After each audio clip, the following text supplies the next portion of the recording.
सांगली जिल्ह्यात अंमली पदार्थ आणि नशेखोरी विरोधात स्थानिक गुन्हे अन्वेषण शाखेने मोठी कारवाई केली आहे।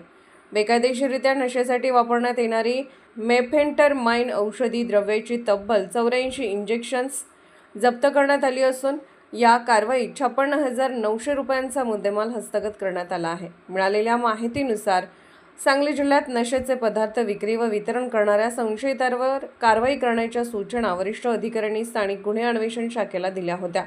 त्यानुसार पोलीस उपनिरीक्षक महादेव पवार यांच्या पथकाला गोपनीय माहिती मिळाली की सांगलीवाडी टोलनाका परिसरात एक व्यक्ती नशेसाठी वापरले जाणारे इंजेक्शन्स विक्रीसाठी घेऊन येणार आहेत।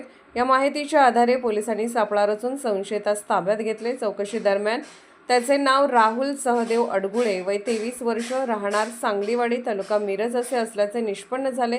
झडती घेतली असता त्याच्याकडून मेफेंटरमाइन सल्फेट इंजेक्शनच्या 80 बाटल्या तसेच इतर साहित्य आणि एक मोबाईल फोन असा एकूण 56,900 रुपयांचा मुद्देमाल जप्त करण्यात आला।